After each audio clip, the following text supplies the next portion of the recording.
తాకట్టులో ఉన్న బంగారాన్ని విడిపించి ఆ రోజు ఆన్లైన్ ధరకే కొంటుంది కొమ్మూరి గోల్డ్.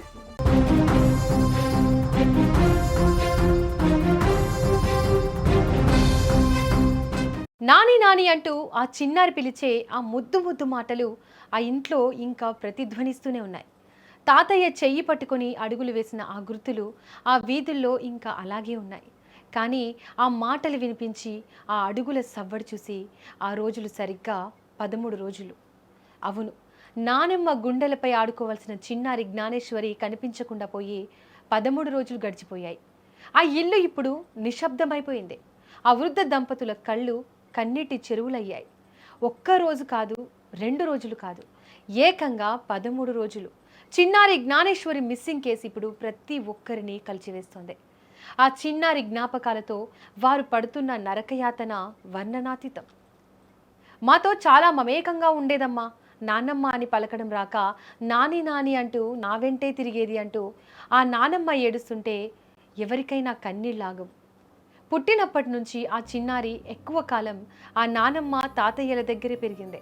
పొద్దున లేచింది మొదలు రాత్రి పడుకునే వరకు ఆ ముసలి ప్రాణాలకు ఆ చిన్నారే లోకం.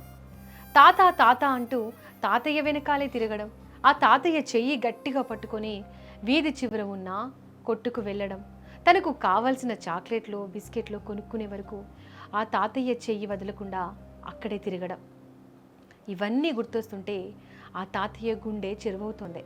ఇప్పుడు ఆ చేయి పట్టుకోవడానికి జ్ఞానేశ్వరి లేదు. ఆ కొట్టు వైపు చూస్తే శూన్యమే కనిపిస్తోంది.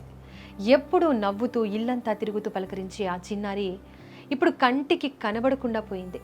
కన్నబిడ్డ దూరమైతే ఆ తల్లిదండ్రులు ఎంత కుమిలిపోతారో, ప్రాణంగా చూసుకున్న మనవరాలు కళ్ళ ముందు లేకపోతే ఆ నానమ్మ తాతయ్యలు అంతే నరకాన్ని అనుభవిస్తున్నారు.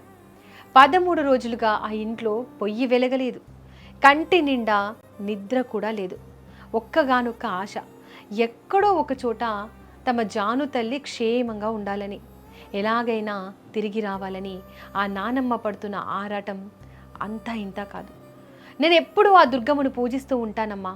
ఆ తల్లిని ఒకటే కోరుకుంటున్నా, మా జాను తల్లి ఎక్కడున్నా సరే క్షేమంగా మా ఒడికి చేరాలి అంటూ ఆ నానమ్మ దేవుడి ముందు వేడుకుంటున్న తీరు చూస్తే ఆ దేవుడికైనా కన్ను తెరుచుకోదా అనిపిస్తోంది. ముసలి వయసులో తమ చేతుల్లో ఆడుకున్న బిడ్డ అలా కళ్ళ ముందే మాయమైపోతుంటే భరించలేకపోతున్నామంటూ చిన్నారి నానమ్మ ఎమోషనల్ అయింది. పాప తండ్రి పాప బాగానే ఉండేదండి. నాని అని పోయి మా అమ్మ అనేదండి. నాని వెనకాల పాప ఉంటే మాకు 10 మంది ఉన్నట్టు అయిపోయింది సార్. ఆ పాప లేక మాకు చింతపడినట్టు అయిపోయింది. అలా ఇల్లు చిన్నపోయింది ఇల్లు అంతాను. ఆ పాప చుట్టూ మా ఆయన్నే కాదు నన్నే కాదు వెనకాల ఎక్కడికి వెళ్తే అక్కడికి వచ్చేసారు. వచ్చేసి మామ మామ నాని, ఒకసారి నాని అనేదండి, ఒకసారి మామ నానమ్మ రాక నాని అనేదండి, లేదంటే మామ అనేదండి. అలాగే అనుకుంటా మనం ఎక్కడికి వెళ్తే అక్కడికే సార్ వచ్చేది సార్. వచ్చేసి మనం ఎత్తుకోపోతే పేసి పెట్టేసేది. ఆవిడకి ఏమన్నా పెట్టి చేస్తే మామూలుగా ఉండేది సార్. ఉండి చేసి ఇంత వారం దాకా చేస్తదన్నా మాకు ఇన్ని సంవత్సరాలు బట్టి మనం ఉన్నాం కానీ సార్, ఇలా జరిగిందన్న మాటలేదు సార్. మరి ఎంత జరిగిందన్నది మనకు తెలియలేదు సార్. మరి ఈ పెదరు కిడ్నాప్ చేసిందన్న అదే తెలియలేదు. ఈ పందులు కొండ సెలవులు వచ్చిందన్నది తెలియలేదు మనకి. అలాంటివి ఎప్పుడు రాదు సార్. మనకి రాక మనకు టెన్షన్ పడుతుంది. మేము 24 సంవత్సరాలు అవుతుంది సార్. ఇదే తోటలో 24 సంవత్సరాలు. మా పాప సంవత్సరం పిల్ల అప్పటికాంచి ఇక్కడ ఉన్నాం సార్.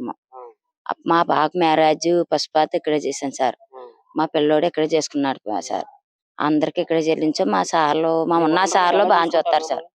ఉన్న సార్లు బాగా చూస్తారు సార్. మమ్మల్ని వదలకుండా చేస్తారు. కట్టం వచ్చినా సుఖం వచ్చినా బాగా చూసుకుంటారు సార్. చేసేది సార్. కొట్టుకాడికి ఒకసారి నన్ను వచ్చేదాన్ని సార్. ఇక్కడే సరిగా ఉండేదాన్ని కాదు సార్. నన్ను ఇక్కడ నేను సరిగా ఉండిక మా పాప ఈ పాపనా మా పాప గారి ఇంటికాడ ఉండేదాన్ని. పాప గారి ఇంటికాడ వారం పూట శుక్రవారం సోమవారం అక్కడికి వెళ్ళిపోయేదాన్ని. ఉన్న రోజులు ఇక్కడ ఉండిపోయేదాన్ని. ఈ నా వెనకాల ఇక్కడికి అక్కడికి తిప్పుకునేదాన్ని పాపనే.